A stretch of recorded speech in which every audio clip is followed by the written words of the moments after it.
Vinheta de abertura. Surgem diferentes imagens, 3 pessoas trabalhando na frente de um desktop e uma modelo em pé no estúdio. No centro da tela, um semicírculo nas cores azul, amarelo, verde e vermelho. Abaixo está escrito Cursos Técnicos. Em seguida, surge a logo ETE, Escola Técnica Estadual Professor Antônio Carlos Gomes da Costa. Hernandes Queiroz, descrição.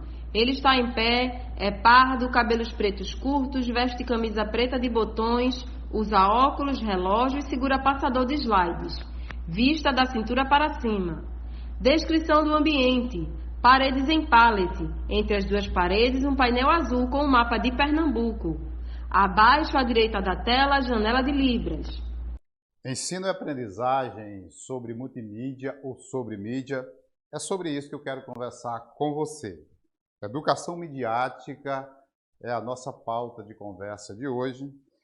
Eu sou o professor Hernandes Queiroz e nós vamos começar a conversar sobre a competência número 1, compreender a educação midiática. Então, a partir de agora, a gente vai buscar um entendimento melhor sobre essa discussão ou sobre uma atividade que faz parte da nossa vida. E para ajudar a conversar sobre esse assunto, a gente vai pensar um pouco junto com o filósofo francês Edgar Morin, o principal expoente da teoria da complexidade. Do lado esquerdo da tela, a fotografia em primeiro plano de um idoso. Ele está sério, é branco, calvo, veste casaco preto e as duas mãos estão juntas apoiando o rosto. Ao seu lado está escrito Teoria da Complexidade, Edgar Morin, a cabeça bem feita.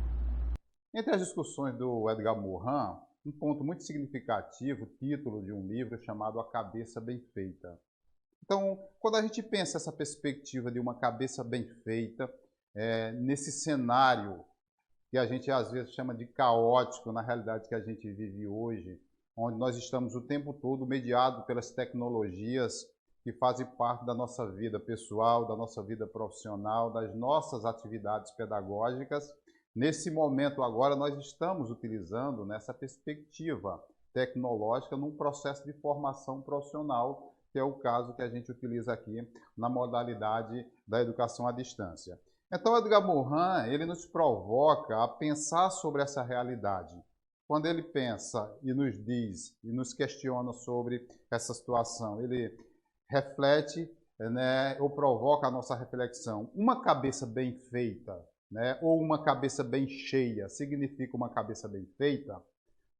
À medida que nós somos bombardeados o tempo todo por um quantitativo cada vez maior de informações, como é que a educação ela nos ajuda a selecionar aquilo que é relevante para a nossa vida e descartar o que talvez não seja tão significativo? Então, a educação ela assume um papel fundamental para pensar de que forma a gente está passando por um processo educativo que nos dá condições de ter uma análise crítica sobre essa realidade caótica que a gente vive, e como a gente consegue selecionar ou filtrar aquilo que é relevante e, digamos, descartar aquilo que não é tão significativo para a vida. Então, nesse ponto, a gente reflete muito sobre essa perspectiva, à medida que a gente olha para todo esse bombardeio de informações que são lançados o tempo todo para nós. Aí a gente coloca essa perspectiva dentro de dois pontos significativos, o que é informação e o que é conhecimento.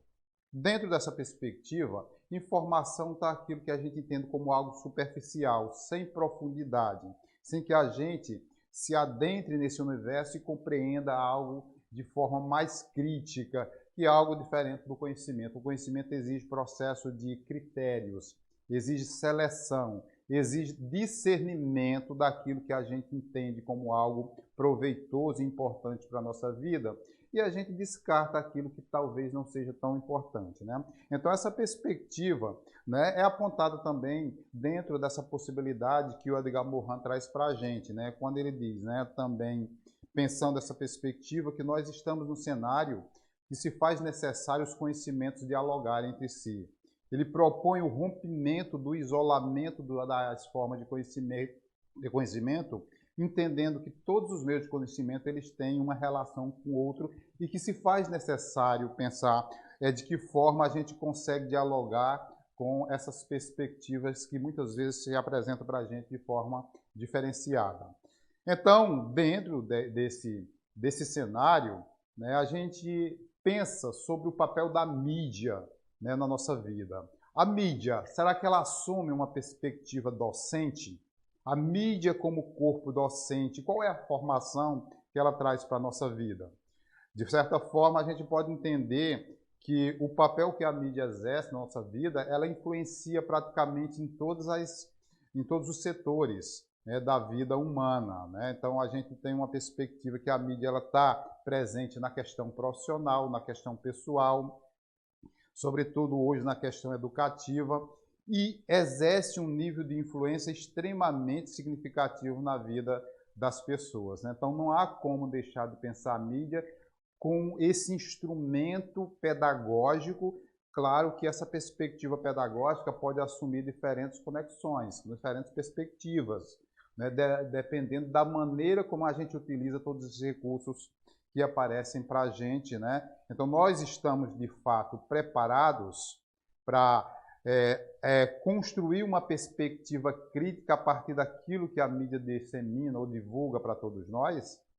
Esse é o grande questionamento que se levanta em torno dessas questões e dessa presença maciça da mídia na vida das pessoas, né? O que a gente coloca como fundamental é que se faz necessário a gente procurar, né, ter um modelo de educação que nos ajude a compreender isso de forma mais crítica, onde a gente possa, né, ter aquele olhar mais seletivo na hora de consumir conteúdos divulgados pelas mídias, sobretudo pela internet, né? Então, a sociedade midiática, hiperconectada pelas mais diversas tecnologias da comunicação, esse é um fato presente, essa é uma realidade presente na vida de todos nós. Nós estamos dentro de um modelo de sociedade hiperconectada, onde praticamente todas as pessoas, né, de alguma maneira, interagem através das tecnologias. Então, essa maneira de se comunicar, né, o comportamento que as pessoas adotam dentro dessa realidade, onde as tecnologias fazem parte da nossa vida, praticamente em todos os vieses da nossa realidade, né, isso é algo presente, né? Então, é uma sociedade, né, que vai fazer parte de todo esse universo, né? Então, a gente tem, dentro desse cenário, o espetáculo que prossegue como visão de mundo dominante. O que seria isso, né?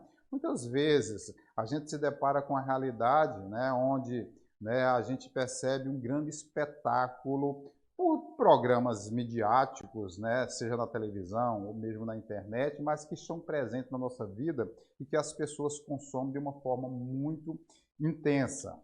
Então, pensar, refletir, analisar, interpretar criticamente as muitas e variadas produções de conteúdos. Talvez esse seja um ponto bastante significativo para a gente pensar sobre essas questões e, sobretudo, é uma questão desafiadora. Como é que a gente, dentro dessa questão, onde muitas vezes se atribui, né, que nós vivemos um campo da superficialidade, como é que eu posso, né, construir uma visão de mundo, um universo onde a minha linha de pensamento possa ser crítica, analítica, interpretativa, né? Tudo isso se faz necessário se a gente olhar para esse cenário, né, e a necessidade que a gente tem de formar criticamente. Nós vivemos um momento, né, onde se atribui que talvez, né, apareça com bastante dificuldade esse pensamento crítico construído a partir de uma educação midiática. Mas nós temos, né, uma possibilidade muito real diante de todo um leque, né, de possibilidades de conteúdo, de produções. E aí a gente olha que são produções escritas, produções de vídeos, né? Hoje os podcasts que aparecem com bastante frequência nessas produções que a gente enxerga aí. Então, a gente tem uma possibilidade de buscar conteúdos a partir de diversos caminhos, que trazem ou podem trazer uma possibilidade de uma visão mais crítica sobre diferentes assuntos, né? Mas claro que a gente precisa olhar isso num viés pedagógico, como instrumento capaz de fazer com que as pessoas entendam criticamente, mas tragam isso para a sua vida como instrumento que pode ser utilizado para diversas situações do cotidiano.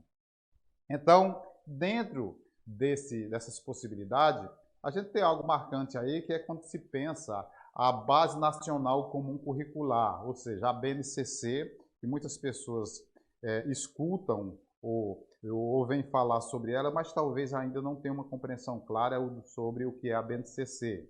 A BNCC é educação midiática, né? Como é que eu posso trazer essa perspectiva educativa da mídia para o currículo escolar?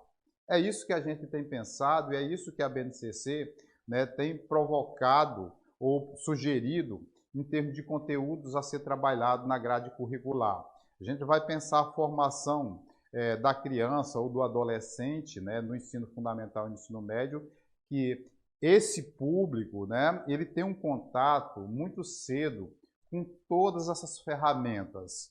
E se ele tem contato com todas essas ferramentas, né, desde a sua fase já, a gente pode dizer que bem precoce, como é que a escola ela pode contribuir de forma significativa trazendo essa discussão para a grade curricular? O aluno ele já tem contato, né? Então ele precisa, né, também saber lidar com esses conteúdos de forma organizada. E a escola, sistematizando esse conhecimento, passa a ter uma função muito importante no processo de formação e trazendo a reflexão sobre o uso da mídia no cotidiano, na vida escolar ou em todas as dimensões da vida humana e como é que eu posso trazer isso para usar da melhor forma possível, né?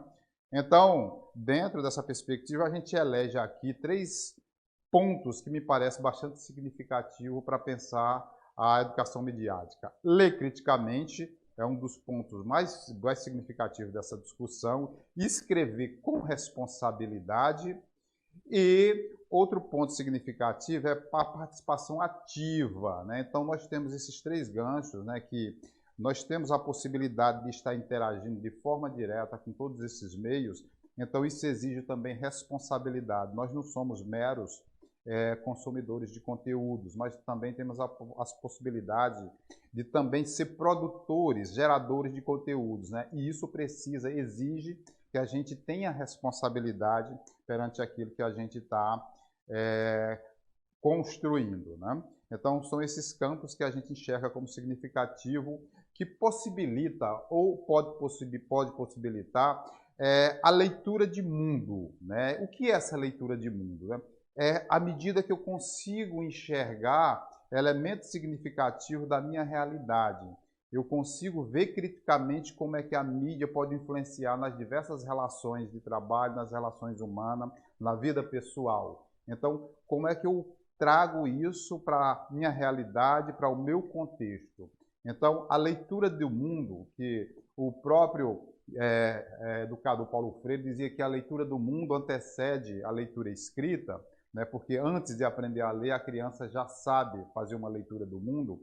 Então, isso também serve para essa realidade que a gente vive hoje, compreender criticamente a realidade e o contexto onde nós estamos inseridos, né? Então, a gente já está caminhando, né, para esse diálogo inicial, ou para o fim desse diálogo inicial, mas a gente não pode deixar de pensar sobre a função da curadoria nesse processo, né? E a gente destacou 3 pontos aí significativos que eu quero chamar a atenção de vocês: encontrar, contextualizar e compartilhar. Mas qual é a função do curador nesse sentido, né? O curador é aquela pessoa que pode pesquisar, analisar, sistematizar dados para depois compartilhar, né? É aquela pessoa que tem, né, uma função muito significativa nesse processo de produção, né, de contextualização e de compartilhamento de todo esse conteúdo. Então, à medida que nós nos propomos a divulgar conteúdos, nós precisamos também ter responsabilidade sobre o que a gente vai divulgar. No momento em que as fake news estão tão presentes na vida de todos nós, nas redes sociais o tempo todo, né, a gente precisa olhar para essa questão com bastante atenção, tendo em vista do compromisso que devemos ter em relação a tudo que é produzido. Então, essa produção ela deve ser acompanhada de uma responsabilidade, né? Então, eu te chamo a atenção, né, para essa fala aqui, né, que fala sobre essa questão do curador, né? Quando se fala nessa perspectiva, como eu já mencionei, a figura do curador, que é esse comunicador, esse produtor ou gerador de conteúdo, que vai fazer essa ponte, essa função de mediação, né, entre o conteúdo e aquelas pessoas que acessam esse conteúdo e traz para a sua vida. Então, o papel do curador é fundamental, né, porque a responsabilidade que ele deve assumir no momento da produção do conteúdo e como esse conteúdo vai chegar na vida das outras pessoas, né? Então, são pontos significativos que a gente precisa olhar para tudo isso, né? Então, por hoje, a gente se despede da competência, compreender a educação midiática da disciplina Ensino e Aprendizagem sobre a mídia, né? A gente espera que o nosso diálogo tenha contribuído, né, para que a gente, pelo menos, se sinta provocado, né, a pensar sobre o papel que a mídia exerce na nossa vida, né? O convite foi feito, né, para que a gente possa, né, não, né, se esgotar com essa conversa, mas que a gente traga uma provocação para que você caminhe com os próprios pés, analisando a mídia, produzindo conteúdo, mas fazendo isso com responsabilidade.